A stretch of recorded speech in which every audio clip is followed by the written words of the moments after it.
the language of the universe. But I don't understand it.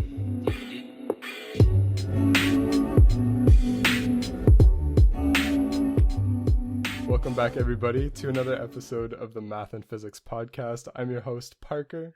And I'm Ray, and we welcome you to episode 35, where today we have a very special guest on. We have Dr. Tom Crawford. So Tom is a very famous mathematician. He has his own YouTube channel, TomRocksMaths. Absolutely crazy channel. He's appeared on a lot of other math channels as well, such as Numberphile. He's graduated from the University of Oxford, and he's got his PhD in applied math, I believe, at University of Cambridge. So, Tom, how are you? I'm great. I'm great. It's way past my. Well, I would say it's way past my bedtime. But Oh, true. What's the time over there?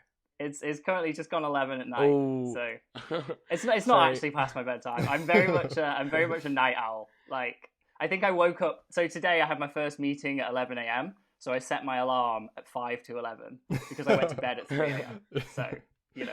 Okay, that's very similar to what I did in first year. Just wake up right before my class and then dart to class. Yeah, no, this whole like remote meeting thing is perfect, right? Because it's I literally go downstairs, like grab my coffee, put like a jumper on so they can't see I'm in my pajamas, and it's like boom, good to go. That's it. Yeah. So where exactly are you in the world right now?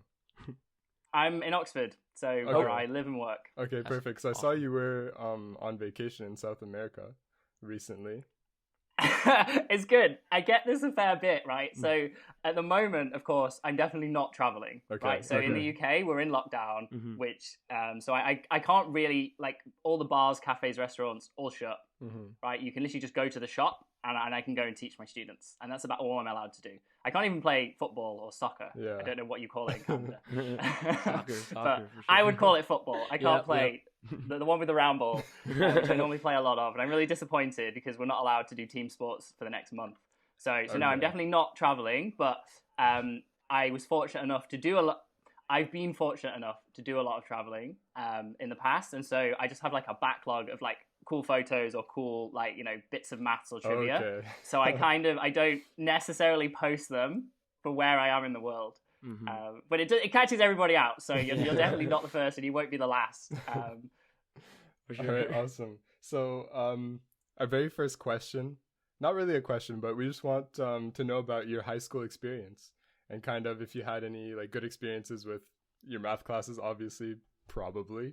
And maybe what was your favorite class between like maths or physics or etc. So yeah. Okay. So high school. So that would have been. So high school for me is what I started when I was 11 till 18. Oh. Or 11 till 16. Oh, is what we call high school. Okay. So I think we are talking more like grade like 9 to 12. Well, for us that would be from 15 to 18. Yeah. Okay, gotcha. Right. Yeah. Okay. Yeah. So this whole like North America versus Europe thing is so confusing. I mean, right? Like the grades, because I think your grades are different. We call them years. Oh. Right. So you go from year 1 through to year 13. Okay. And you finish year 13 when you're 18. Okay. It's super. Anyway. Okay. So yeah. In that case, so if we're thinking towards the end of my high school or school age, so when you're 16 in the UK, so we do A levels. So you can leave school at 16, and then if you want to carry on studying, you go to, we would call it college, and then we call what you guys call college university. But anyway, so I was going to my local college, and when you're 16, I was doing A levels, and normally you choose like somewhere between 3 to 5 subjects. So for me, it was like I was doing double maths, like straight up. So I did maths and what we call further maths, which is just like, let's just spend twice as long doing maths, basically. So most people in the UK who go on to study maths at university will do maths and further maths. It's pretty standard to do double maths. Oh, okay. And then I also did chemistry and I did geography. So they were like the only 4 subjects I was doing for my last 2 years before university. So you kind of, as you progress through, you get a little bit more specialized. You know, like when you're like 10, 11, you're kind of doing everything. And then eventually you do sort of, it starts to narrow down, but it really narrows down when you're 16 and you pick your A levels. And you do, as I said, 3 to 5, depending on the person. Yeah, so obviously, very different high school experience than us for sure. Yeah, because you guys were you still doing a bit of everything? Because you still do a bit of everything at university, though, right? Yeah, well, technically, it depends because we have electives, so we can just pick whatever class we feel like taking. But usually, I mean, first year we got quite a bit of electives. I think I had like 3 per semester. So I was doing like history and I was doing Spanish and history and things like that. This year I have 0 electives, so it's all math and physics related courses. And technically I'm doing a minor in Spanish, so technically that's not an elective, but yeah. So why is this technically? Is this because you could like already just speak Spanish and it's really easy? No. Why is it technically? No, it's technically because I'm doing a specialist, which is all I need to graduate. I don't actually need a minor. So if I wanted to, I could complete the minor and get the certification for it. Or if I wanted to, I could just not do it and still graduate. So I have time to choose, basically. So cool fact, actually, before I was in Canada, I actually moved here when I was 14. So before that, I lived in India, right? And interestingly enough, the Indian school system is very heavily based on the British school system. So like a lot of things when you were saying over there, I'm like, I kind of remember some of that because it's actually very much based on your system. So like it's pretty cool to see the actual thing that we are based on, you know? Yeah. I think that's pretty cool. So obviously I mean, you know, you asked, original question was about my favorite subject or whatever. So obviously it was maths, right? Without a doubt. I guess the interesting thing, or at least something that people find interesting, was that I did geography. I was actually going to ask about that one. Like, why geography? Yeah. Like out of the sciences or something? So like it's sort of, it almost became self-fulfilling in the sense that, so I picked it because I just enjoyed it, right? So I was like, I knew I wanted to do maths. That was always my favorite subject. I also did enjoy physics for sure, but like I think it was just clear since I was about, I don't know, maybe like 10 or 11 that I just really enjoyed maths. Yeah. It just made most sense to me. It was fun. It wasn't work. It was just like what I wanted to do. So there wasn't really like a competition of or a need in some sense for me to like keep my options open because I was like, I'm doing maths. Sorted. So I picked chemistry because I quite enjoyed it, but that's, you know, sciencey and kind of fits, I think, with maths and physics or whatever. But yeah, I just really enjoy geography. I don't know, like even now I really enjoy geography. Yeah. Like I literally today posted a video about glaciers because I went on a hike with a glaciologist and basically made him, he did offer give me like a series of lectures while standing on top of the glacier explaining to me like what we were looking at. That's awesome. And I just filmed the whole thing. It's like I think I'm gonna throw it out now. I think it might be the coolest like lecture on glaciology that exists, because it's just like 10 minutes of like a world leading expert stood on top of what he's talking about. And there's like wind, and then at one point there's like a storm, and then at one point we're like literally jumping over crevasses. Was he like, this is here you can see, as you can see the like this processes happening or whatever. Exactly. So I think like you know, so I'm still enjoying, like, that's basically geography. Obviously we were talking about the mathematical models and the physics behind it, but you know, glaciers and the study of them is really something you would come across in geography. And when I said it was kind of self-fulfilling, because it turns out that in the 4 subjects I did in my A-level, my highest grade was in geography. I actually got full marks. I didn't drop a single mark in my entire geography A-level, and got like sent a letter by the exam board basically saying like, congratulations on getting the highest mark in the country in geography. Oh wow. That's crazy. My mum's framed it and like definitely has it on the wall at home as well. Like That's crazy. Amazing. That is crazy. And I was like, I didn't really have like, I just felt so bad, like be like, should I tell them that I'm not doing geography? Like, like I'm gonna break some poor like exam board's heart that like, you know, I even though I didn't drop a single mark in geography, I'm not actually gonna do it. You probably could have gotten a nice scholarship if you would have gone and done geography. Potentially, but so So now that we know that you obviously evidently love math and, well, obviously geography as well, what initially got you into math? Like, we know that you love it, obviously, but what kind of inspired you? Or was it just one day you're like, hey, numbers are cool or something? I don't know. I don't think, like, for me, it wasn't like one day numbers are cool. Like, I'm not sure that happens for anyone. Right? Like, it's one of those things. It's like, there might be a point where you're building up your enjoyment and or your love or your passion, and then you kind of, perhaps there's like a tipping point where you're building it up and up and up, and then you hit that point, and it's like reaching the top of a mountain with a boulder, and then you get to the top, and then you just, that tiny little push, and then you're just freewheeling and you're just away with it. Yeah. So like maybe that is a reasonable way of describing it in some sense, but I don't think there is like, you just have that one moment where you're like, yes, numbers. But the thing I sort of, the memory that sticks in my mind, the oldest one, was when I was in year 4, just to confuse things, which isn't grade 4 for you. So I would have been like 8 or 9. Oh, okay. So we were doing. Okay. So this is the oldest memory I have, and we were doing long multiplication. So you're doing like 36 times 72. Yeah. And you kind of like carry the tens and you cross them out, and you do like the whole right one number above the other, and then the line and that whole thing that you get taught. And I just remember like we were told how to do this, and I just thought it was really cool. And like we were asked to do let's say a chapter in this book and just work through all these questions. And I was having so much fun that I just kind of like just kept going. And then when I got home, I was like, that was really fun. I want to keep doing that. And I just sort of, without realizing it, just sat there and just did the entire book of these questions on long multiplication. Just because, not because I was like a genius or anything. Like, it still took me a long time because there was a lot of questions, but it was just fun. I was almost like doing voluntary homework just because I was having a really great time figuring out the patterns and applying this new technique that I'd learned about how to multiply two-digit numbers together. Wow.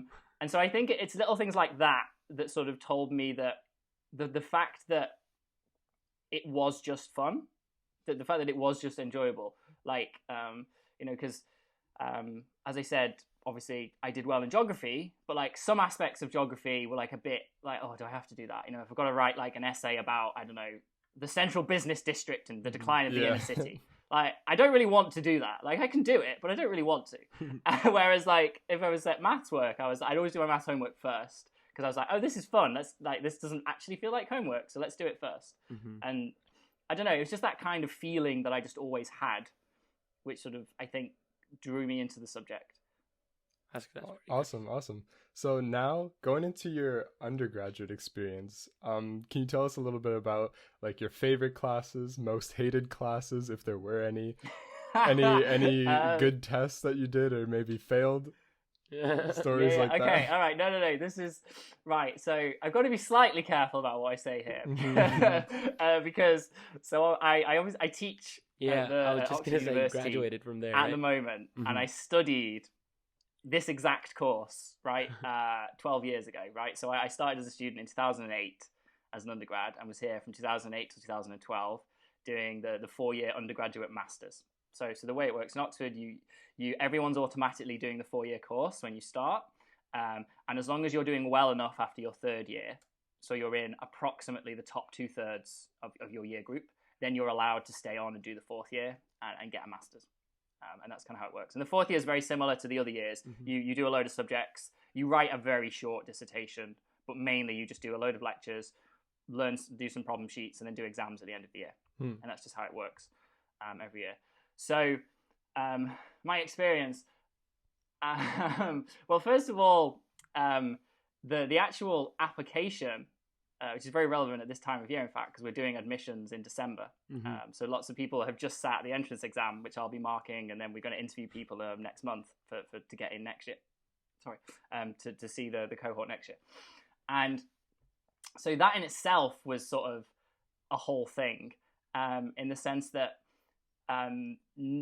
as far as I'm aware, very few, if any, other people from my school had ever applied to Oxford or Cambridge. And the application system is very different to all of the other UK universities. So all of the others, it's like very centralized, and you kind of, you write a personal statement, you submit your grades, and that's kind of it. Now, some of them also do very short interviews. Whereas the Oxford and Cambridge one, like, you have an entrance exam that you have to sit. Again, a couple of others now do that, but at my time, it was just Oxford and Cambridge. And you also then, if you do well in the test, then you get invited to interview, which is like a 30-minute conversation with one of the tutors, which would now mean me, about maths, basically, where we would work through some problems together to see how well you're suited to that learning style. Because once you're here, like the teaching I do is me with 2 students for an hour every week, like going through problems. So it's like very personalized, and you need to have that like rapport between the tutor and the students, because you're kind of bouncing ideas off each other, rather than sort of sitting in a class and just being told how to do something. It's very much like I want the ideas to come from the students, and hopefully, and a lot of the time, quite fortunate, like the students will come up with new ways to answer a question that I hadn't even thought of, and then they're literally teaching me and showing me how they thought about it, and I can obviously show them how I thought about it, and we kind of all learn from each other. So that's like the purpose of the interview and stuff. So all of that when I was applying was like sort of I guess, what's the word? I wouldn't say overwhelming, because I think I was quite like motivated and driven and knew this is what I wanted to do. But it was certainly like an experience having to sort of go through this, not really knowing what to expect. Than it is now, you think? Or harder than it is now? Ooh, I don't know. So application, I think to every year. So I've been here now for 3 years, and every year we've had higher and higher application numbers year on year. So if that trend has continued going back, which I imagine it probably has, then I guess the competition for places is perhaps more now, at least in terms of like full-on numbers. But whether or not that affects like the quality of applicants, I think it's quite hard to tell. Yeah. Like, you know, because just having more people applying doesn't necessarily mean that more suitable people are applying in some sense. So then when I obviously was fortunate enough to the tutors like me and offered me a place and everything, and then when I was actually studying here, so in terms of courses, so this is why I said I've got to be careful what I say. So in my first year, I really didn't like linear algebra. It was like flat out like, what is this? I don't like this. Like, I'd never seen a matrix before I went to university. So this has now changed. So in the UK, you now study matrices in your further maths A level. But when I did further maths A level, it wasn't on the syllabus. So I just turn up and like lecture 1, they're just like, here's this thing called a matrix. We're going to multiply them together and do all this stuff. And I was just sat there like, what is going on? Like, they could not have been writing anything more alien on the board than this matrix thing. I actually haven't like seen matrices before getting into first year either. So it's still not on the syllabus. Or at least in North America. Yeah, I think it's one of those where it's not that you need to have seen them. It's just if your course and your school knows you've not seen them, then it's fine, because they're introduced gradually. And they said, there's this thing, this is the row, this is a column, you know, this is how you multiply them, add them. But as I said, at the time, at least when I did the course, it was just like, oh, you know what a matrix is, so we're going to just like, you know, calculate its rank and its nullity and all this other stuff. And I was just so lost. So like, I really didn't like linear algebra. But the reason I'm laughing about it is I now teach linear algebra. So I was like, if any of my students happen to listen to this, I now like linear algebra. It's great. Like, and I'm not even just saying that because I have to. I do now see the value in it, because it appears everywhere. It helps in like almost everything you study involves linear algebra in some way. So I now do see the value in it. But when I was a student, I really didn't like it. And the worst mark I got as an undergraduate was first year linear algebra. Yeah, so personally, that was linear algebra, I actually really enjoyed the class first year as a contrast to your experience. And then now in second year, Ray and I are doing multivariable calculus, and now we're seeing like linear algebra come into play in our calculus class. So that's really interesting to see as well. For sure. I definitely, because in first year, in the beginning, like when we were doing matrices and stuff, I was really intrigued. Like, I loved linear algebra in our school. Like, I just loved it. I think I've said this before, but it was one of my favorite classes in my first year. So I definitely enjoyed it. And seeing the application in the multivariable calculus that we're doing now is definitely pretty important too. For sure. Yeah, so in college, I read that you also did an experiment where you basically tested where river water goes when it enters the ocean. So you want to like maybe talk a little bit more about that experiment? Because I thought that was really interesting, because I read the title and I'm just like, you know, I would love for him to explain it, you know? I mean, it would be better. Well, so this is the alternative title to my PhD thesis. right? So the actual Okay. title to my PhD thesis, and I think, oh no, it's not on the shelf. I thought it was going to be on the shelf in front of me.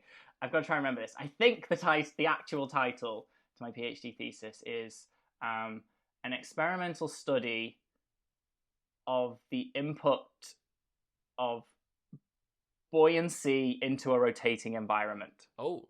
Something like that. Mm-hmm. Right, which just sounds like lots of technical words Yeah. and because obviously it's aimed very much for the Mhm. fluid dynamics audience, Mhm. and they understand what all those Mhm. words mean, and that's the kind of thing people would Google in doing their in that research area. But yeah, the actual what that really means is where does river water go when it enters the ocean? Yeah. So that's like the actual understandable title of my research that I spent 4 years doing, and then writing 255 pages. My thesis. Oh, wow. It's actually on my website for anyone who suffers from crazy. insomnia and would like something to read to help them nod off.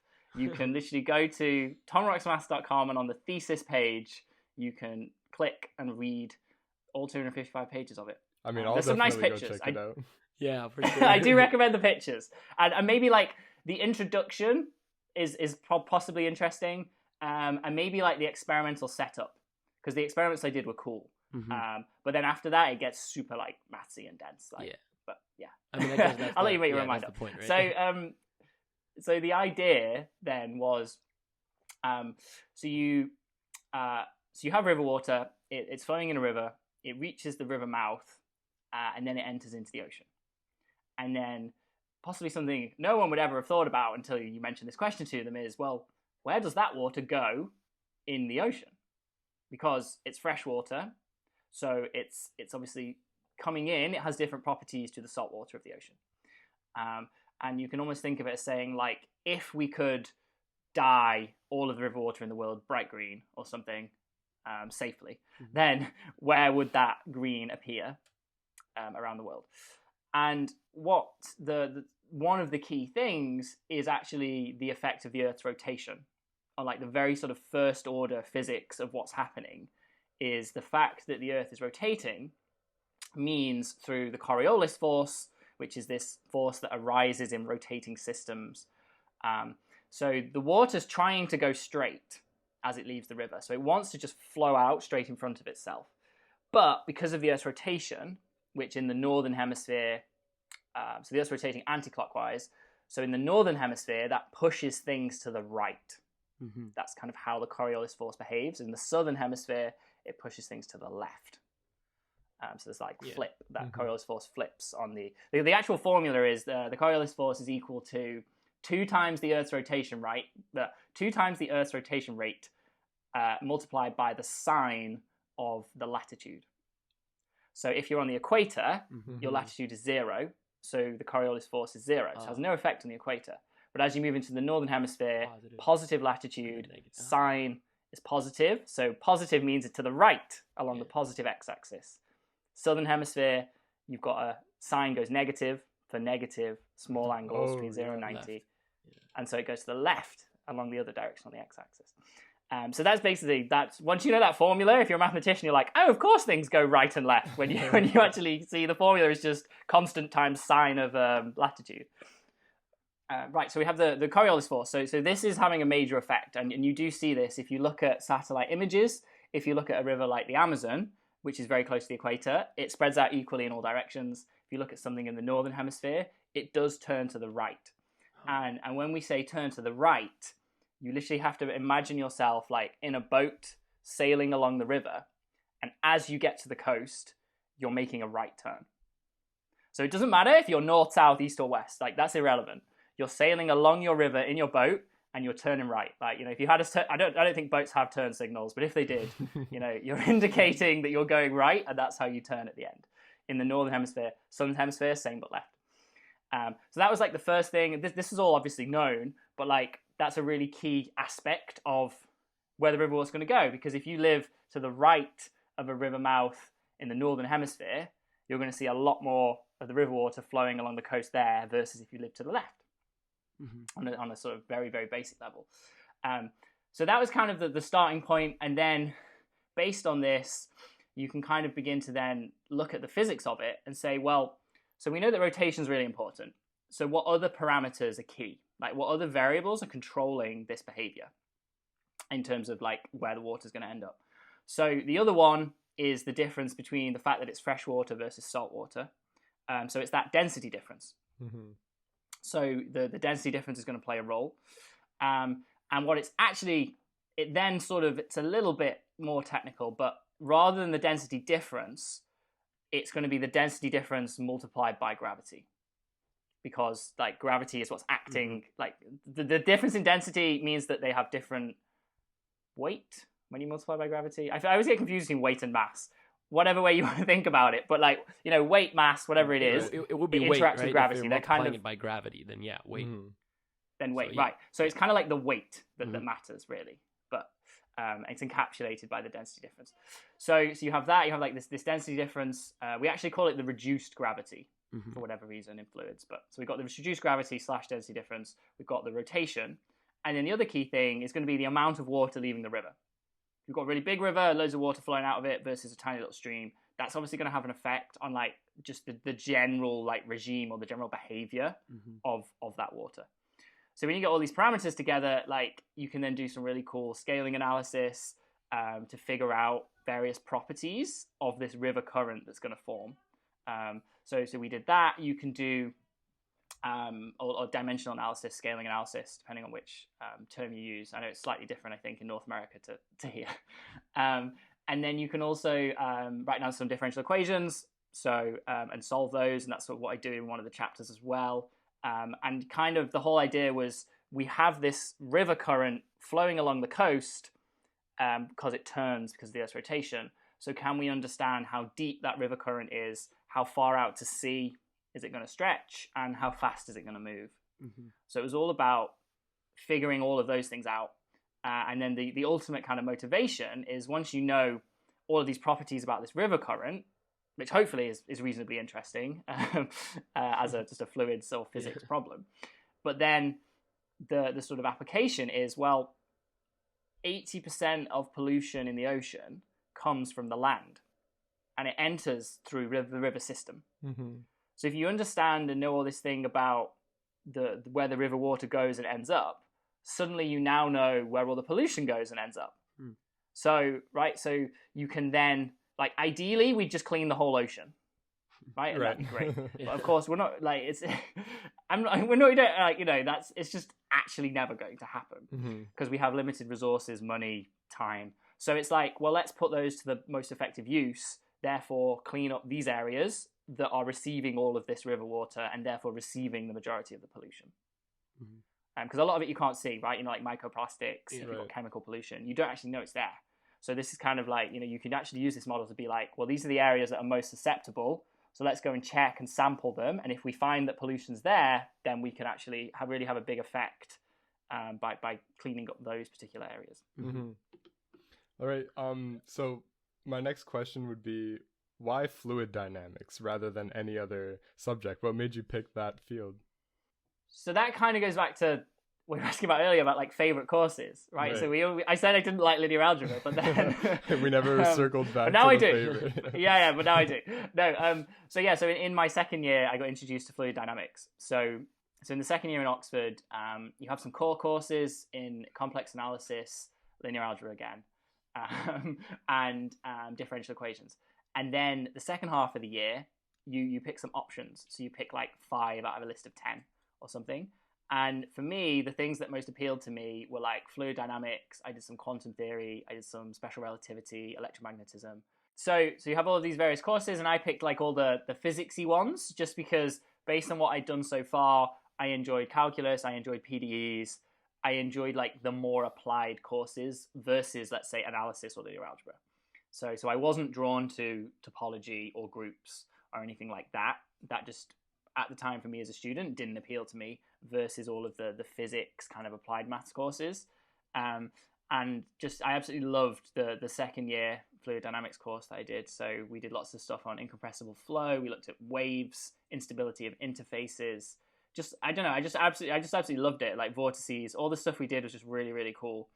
And I think from that, it then began to influence more and more then the options I picked in my third year, which again were all very physicsy. And I did another couple of fluid dynamics modules. I did some math biology, was thrown in there in third year as well, which was good fun.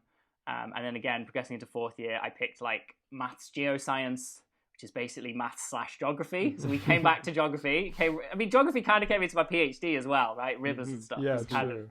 So I think there was a reason I did geography. I don't think I realized it at the time, but it has potentially influenced a lot of like my research and what I went on to study in one way or another.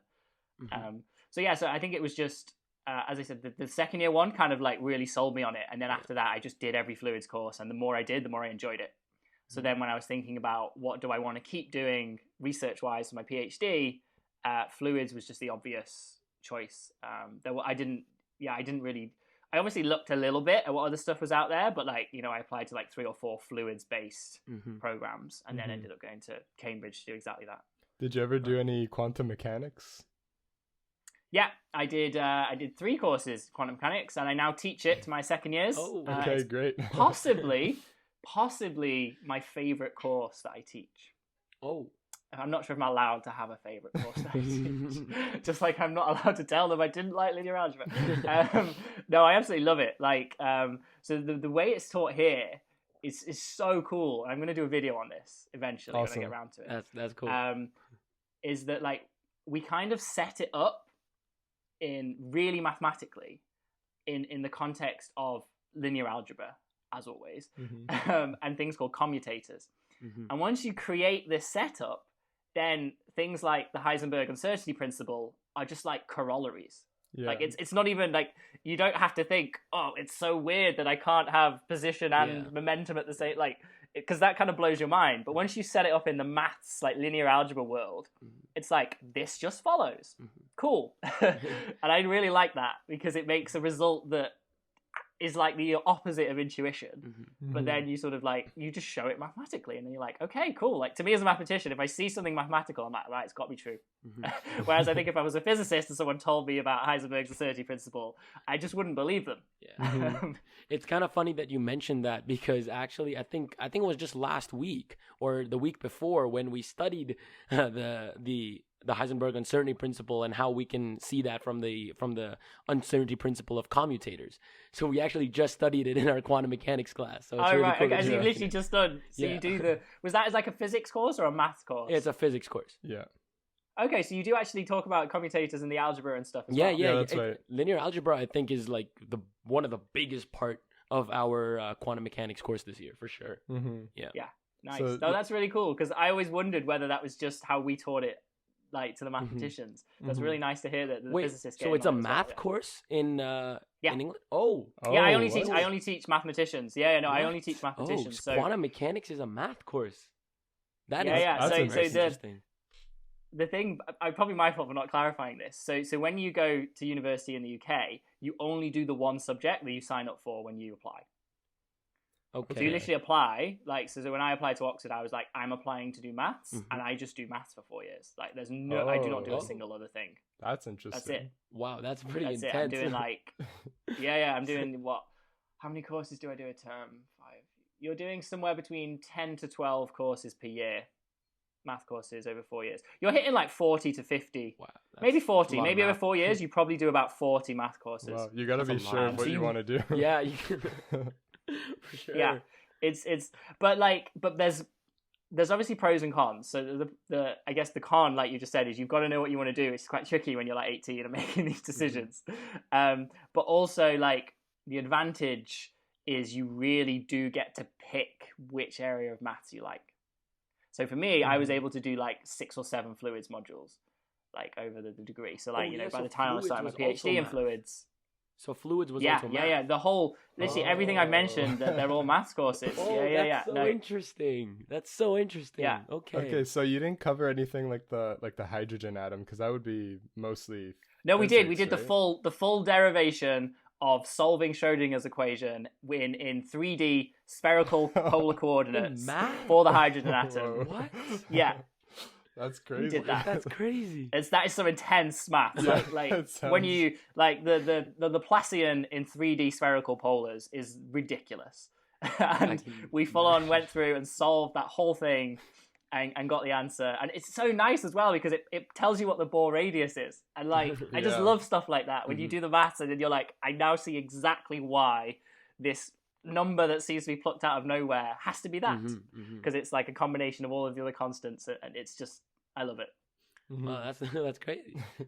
Yeah, I mean, that was surprising to hear. Yeah, that definitely was. Because I was expecting all the fluids thing that you were saying was physics. Because over here, I think every single fluids course is a physics course. And I didn't even know that it could be a math course. Like, that's...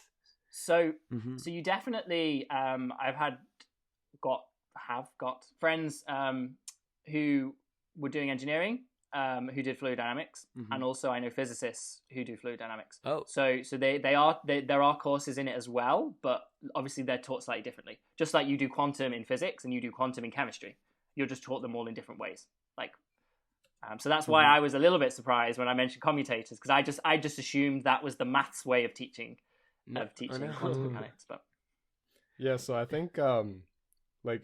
It can't be that different, right? Like the course that we're taking to the course that you took, because basically it is all math. Like we're presented with the concept, and then we just look at the math behind it and then work through problems. So I think one of the things, at least talking to so one of my best mates did chemistry, and I remember he got really excited when I started doing quantum because it was his favorite part of his chemistry course when we were undergrads together. And I remember chatting to him, and he was saying like the way it was presented to them are like you have this thing called the Schrodinger Equation, and you know this is like what it tells you the solutions are. They didn't necessarily have to go through and solve those partial differential equations. Okay. It was just you had to have a knowledge of like what, you know, for example, the harmonic oscillator gives you a sine function or whatever. Like you needed to have knowledge of that, but like you would never actually have to sit down and actually solve the PDE. At least for him as a chemist. Oh, okay. So I guess, yeah, but obviously it sounds like, I mean, obviously you do need a lot of maths to do physics. For sure, so. for sure. That's It's right. basically on it. So, transitioning, I heard that last year, this was crazy, so I had to hear this from you as well. You presented some research to the British Parliament, right? As part of some STEM for Britain program. And that just baffled me when I read it. I'm just that's crazy. So would you want to maybe like talk about how it went, what it was on? It's a really cool initiative. So it's like a competition for young researchers, and the idea is just you submit like a poster. So at first it's obviously you don't actually submit the physical poster. You submit a PDF of your poster to the judges, and then they picked, I think it was maybe like 20, I think perhaps, that would then you were then invited to actually go to the Houses of Parliament, and then all of the MPs had like an hour in their schedule, all the ones who signed up. There were a lot of them there, though, to be fair, in their schedule, where they'd come in and they'd literally have a wander around the poster hall, with the idea being that they'd come over and, you know, and have a quick glance at your poster, and then you could obviously explain to them like the research you were doing as somebody working at a university in the UK. So it was really cool. You know, I got to chat to like, I'd say over 10 different people, like, you know, having a solid, like at least 5 to 10 minute conversation where I got to explain my research about the oceans and pollution and everything. So yeah, no, it was really nice actually. Just that's amazing. That's amazing. Yeah, like I don't know how much effect it will have, or you know, or whether any of these have resulted in like policy, but I think it's just nice that such a arena exists for researchers, like to actually be able to talk directly with politicians. It's just cool that is a thing. Yeah, I agree. For sure. Right, and so that's why I was like quite keen to take part, and then, you know, and as I said, I enjoyed all of my conversations that I had with them. They all seemed quite interested, you know, and like genuinely like were like, oh, that's really cool. Tell me more, like, and various things. So yeah, no, it was a really fun experience actually, and I think it's a really cool initiative and competition that exists. Yeah. Awesome, yeah. So this next question, I've come to enjoy proofs a lot in my calculus course. You know, I was traumatized initially because I've never seen like set theory or logic or anything like that. We had a brief introduction in the beginning of our calculus course, and then we were just thrown into epsilon delta proofs and all that. So my question for you is, do you think like high schools should have an introduction to logic and proofs as like a unit in the maths course. Ooh, I can see both sides of the argument. Right, so it's like, obviously it would be helpful, just like it would have been helpful for me to have seen matrices before. Yeah. So in that sense, you then don't feel like you're coming at it completely cold when you're first introduced to it. But at the same time, I think what was different compared to my experience with matrices is nobody is expected to have come across this. Like, and that's even true in the UK, right? Like we're currently in the first term of the academic year, and like most of this term, when I'm talking to my first year students, is just trying to help them get their heads around epsilons and deltas, like because it's just so alien, and it's all and it's definitely like the toughest term I think that most students have when doing maths at university is that first analysis course. Definitely, because it's just all just so alien and so unfamiliar. So in that sense, you think, well, maybe it would be good to give them a bit of an intro earlier, but then again, it's such an abstract concept that I think that to me is one of the main differences between university level and the stuff you do at high school, is that everything at high school, the majority of stuff at high school, is based in some kind of reality or some kind of intuition. Yeah. But then once you start talking about epsilons and deltas and things and convergence, and it just gets to, you can eventually, once you've got your head around it, I think it's one of those things where it takes ages, and once you get your head around it, it makes complete sense, because you can then, at least for me, I'm literally picturing like, well, if someone tells me I've got to be within epsilon of the point on this graph, then I've just clearly got to create a really small interval. Let's call it delta. And then it sort of makes sense. But like, it takes so long to get to that point. So I think, so I can see the benefit of being introduced earlier, but at the same time, I think it is very abstract, and there's already like a lot of stuff that people tend to struggle with and find too abstract at high school anyway. Yeah, I do have an argument for why there should be like a logic unit, is because we don't necessarily have to make it all about the math, right? Like, I think it would be super helpful, and also really like not out of the reach of high school students to learn about like sentential logic and connectors and quantifiers and things like that. And that would provide like a nice base to then go into like an elementary analysis course. Yeah, no. I think you're probably right. I think the epsilon delta stuff is maybe too abstract. But like, yes, if you could, even if it was just something as simple as like implications. So that's something as well that I see with first year students, where they say like, if this, then this, or like, and, or just like, it's almost like logic gates. And I think it's considering as we're now seeing more and more like coding as well, and programming is taught in one way or another through high school, it would be really nice to tie in the logic of that, even if it is just like if, and, or, those kinds of statements. I think there's, as you say, because that doesn't have to be presented as maths. Yeah, exactly. It can literally be like, it could be like, if Tom Brady was still at the Patriots, then they wouldn't be doing so badly, for example. I don't know if you guys follow the NFL, but anyway, that just weirdly popped into my head because we were talking. For the people that do. So I actually, over the summer, I read this book called How to Prove It by Dr. Velleman, and I actually have it right behind me. But the point is, the first unit of that, the point of the entire book is to learn how to prove things. And the very first unit is all words. There's just no math. It's just going through sentences and really dissecting what it means, the and, the or, the if, then, the if and only if, really dissecting all that and getting the logic down. And then they present the like very easy math and going through examples like that. But I thought that was very, very helpful. And looking back at like my epsilon deltas in first year, I really think that would have been a breeze had I read that book 1 year earlier. Yeah. Okay, so I think we can do the last question of the podcast today, and this is something I've been wondering. How did you start off as the naked mathematician? Like, how did that I was idea waiting. pop I was into your like, head? I'm literally thinking, I was like, how have we gone this long and they've not mentioned naked I needed to save it for mathematician? last. I needed to save it for last. So, like, how? I really want to know.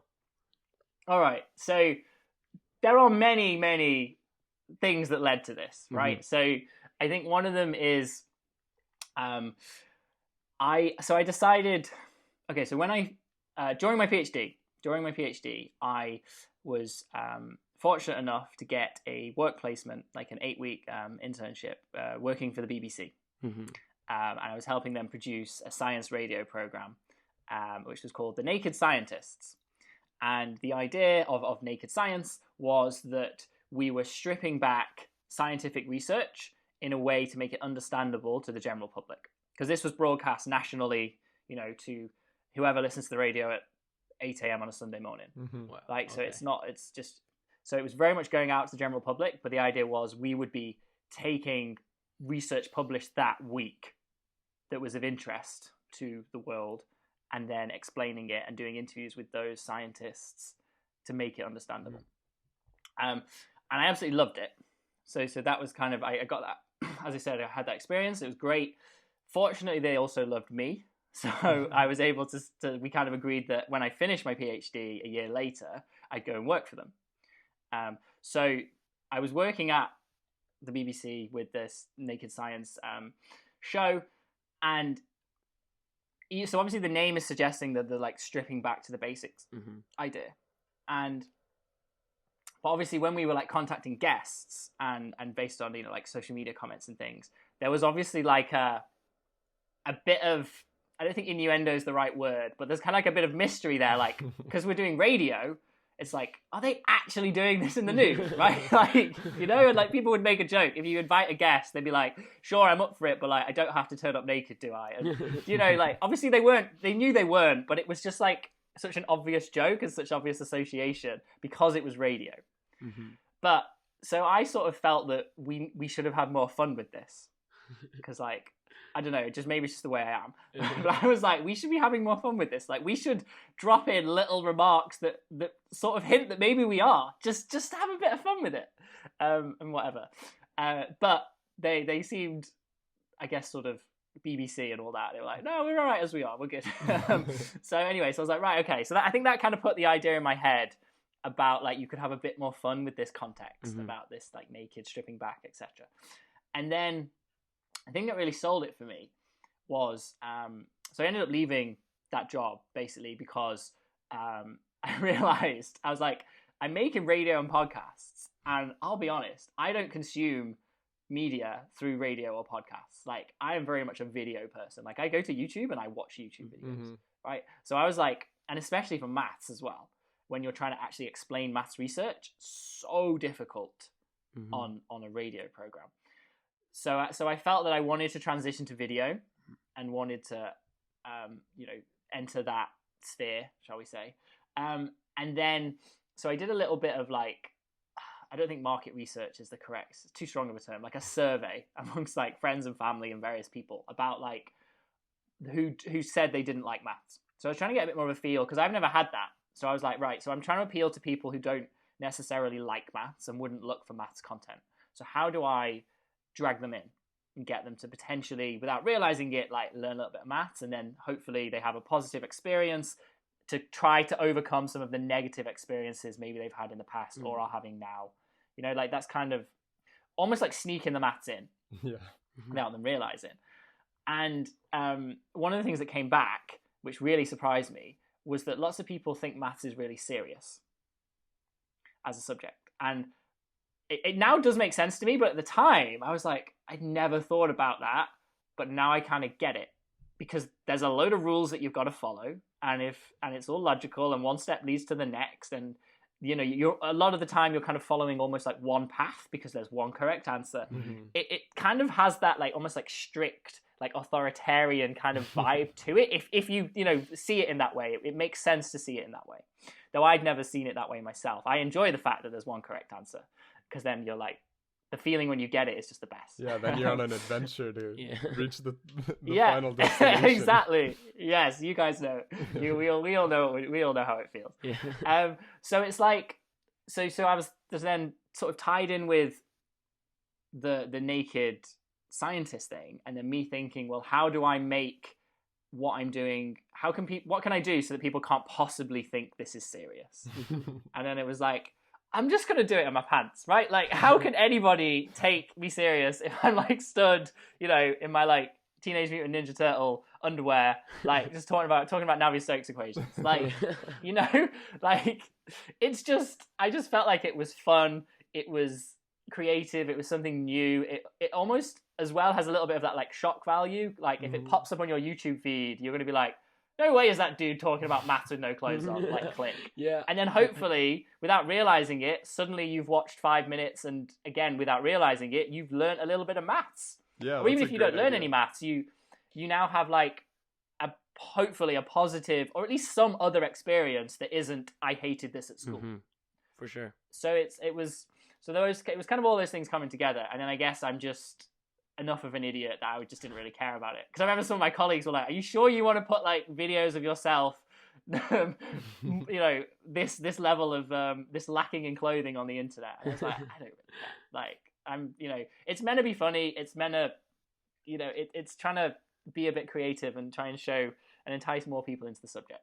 Right. So that's kind of how it came about. And then now it's great because I have loads of maths tattoos. So I've got 8 maths themed tattoos. So now it's really cool because when I actually do talks as the naked mathematician at like universities, like student societies and various other things. So you should get me to Toronto actually when we're actually allowed to travel again. That would be, sure. I'd be so up for that. I love Canada. That would be amazing.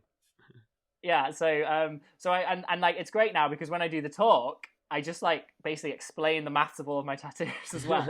So like it now like has another thing. Like I genuinely obviously didn't get the tattoos as part of my act. Like that would be a little bit too committed to the act. But, I got the tattoos because I like tattoos and maths is a big part of my life. So to me, it makes sense for me to have mathematical tattoos. Yeah. But now it fits in really well with the naked maths thing because I do a talk about the maths of my tattoos where I just explain 5 or 6 of them. Whilst also showing them. And it's just, it's just about trying to be a bit more creative and a bit more original to try and entice people in. Because obviously the traditional methods for those people haven't worked. So it's like, well, what else can we do? What else can we try to try and get more people to see what we see in this subject? Definitely. Yeah. Well, Tom, we are reaching the end of our podcast, unfortunately. We did have a lot more questions. Yeah, we actually did. So it would be awesome to have you on later for another episode. And thank you so much for coming on today. It was a pleasure having you. Yeah, it's been great. You. And I'd genuinely be happy to come on again. That would be, yeah. So. We'll definitely just let me know. We'll definitely be in contact. Yep. So for anybody listening, Tom Rocks Math on YouTube, and check out his website for the thesis he mentioned earlier. Yeah, just TomRocksMath.com, right? Yeah. That is the one. Yes. Okay. Well, Tom Rocks Maths. There's always an S, right? True. Tom? I think if you search Tom Rocks Math, it should still come up. Okay. But it is math with an S. Okay. Math with the S. It wouldn't on the website, right? The website is definitely TomRocksMaths.com. Yeah, it is. But I think if you Google search Tom Rocks Math, I think it should hopefully still find me. I think that's niche enough. All right. Do not forget the S. So do not forget the S. Yeah, everybody that's listening right now, thank you so much for tuning in. Make sure to follow us on Spotify or anywhere else you might be listening to this. This has been an awesome episode with Tom Crawford. Episode 35. Anything else I need to mention? Nope. Instagram, math.physics.podcast. If you want to email us any suggestions for a history of physics, maybe any people you guys want, that can be on uft.math.physics@gmail.com. All right. So this has been the Math and Physics Podcast. I'm your host, Parker. And I'm Ray. And we will see you soon. See ya.